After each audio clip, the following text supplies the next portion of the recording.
Journée de formation sur le cadrage, animée par Didier Bourg et Patrick Lanza, à destination des membres de Cinévif. Elle se déroulera en 2 parties, analyse des rushs et ensuite montage. Et le relancer. Regarde par là. Je vois que vous n'avez pas d'appareil pour filmer. Vous ne filmez pas aujourd'hui? Vous observez, d'accord. Il y a suffisamment de grands experts. On fait des films. Alors quand je dis film, ça peut être des fictions. Il y a des gens qui aiment beaucoup faire des fictions qui font que ça. Il y a des gens qui aiment beaucoup faire des reportages ou des documentaires et qui font que ça. Il y a des gens qui font les deux. Et il y a des gens aussi qui font de l'animation, il y a des gens qui font de cinéma expérimental. Il y a vraiment toutes sortes de cinéma présents au sein de la fédération. L'Association française de cinéma et vidéo organise justement sur son territoire à peu près une trentaine de festivals. En fait, c'est le plus grand producteur, on peut dire, de festivals de cinéma et de documentaires en France.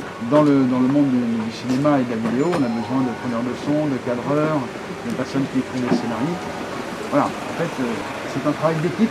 La Fédération française de cinéma et vidéo, à travers ses clubs et ses ateliers, est une formule hybride qui permet à la fois, pour une somme d'argent dérisoire, d'accéder à des formations extrêmement pointues et à une pratique du cinéma qui permet vraiment à la fois d'avoir une démarche complètement amateur, sans ambition autre que de faire améliorer au quotidien ce qu'on fait. J'espère que ça suscitera de nombreuses occasions.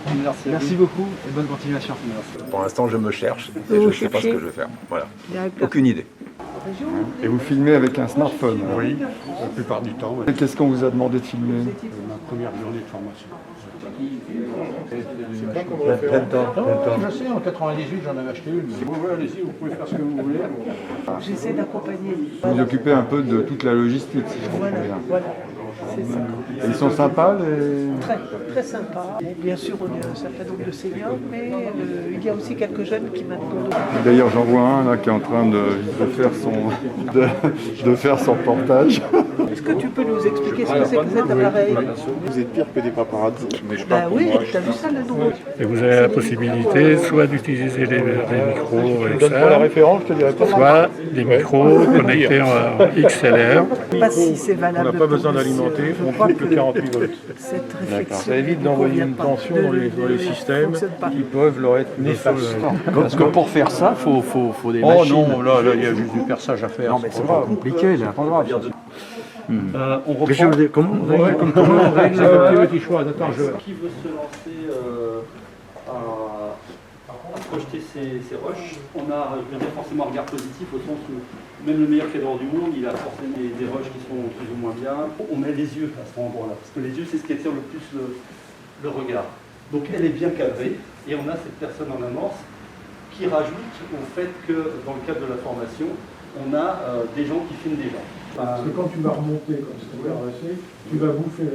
Que vous avez intérêt à faire des changements de valeur de plan importants. C'est-à-dire qu'il ne faut pas passer de ça à ça, par exemple. Ça ne marche pas. Et pire, c'est des personnes qui, quand ils parlent, avec qui vous parlez spontanément, sont excellents. Bien, on voit l'intervieweur, pardon. C'est pas terrible. En général, on vient toujours l'intervieweur. Tu montres le panneau. Et là, c'est un bout en trop, quoi. Si tu le mets franchement, d'accord. Tu as un premier plan, est-ce que ça te donne quelque chose d'intéressant? Donc ce qui est intéressant là, c'est ce qu'il expliquait tout à l'heure, c'est que quand tu es en train de filmer, qu'il y a quelqu'un qui te filme derrière, on te voit toi et on voit ton image. Je fais beaucoup de petits reportages de type micro-trottoir à la va-vite et je filme, je filme rapidement, donc j'ai besoin, je fais de l'interview rapide. Donc c'était exactement ce qui m'intéressait dans ce cours, c'est une pratique qui derrière, en 2 semaines, on reviendra pour le montage. J'ai vu que j'ai fait beaucoup de bêtises, notamment pour cadrer les interviews. Donc j'ai retenu, je pense, 3-4 critères de base où je ferai maintenant beaucoup plus attention lorsque je filmerai. En plus, l'animateur est super sympa. Les gens qui viennent sont également super sympas. On passe, je dirais, on passe les vidéos, il n'y a pas de critique négative, il n'y a que de la critique positive pour se faire progresser, donc pour qu'on puisse progresser. Donc je suis très satisfait de cette nouvelle formule. La journée pour moi a été vindiquée, on verra maintenant si au montage Ce que ça va donner. ce que ça va donner. Voilà. Au moment de la pause déjeuner, nous assistons à un mariage, nous permettant ainsi de faire encore quelques images.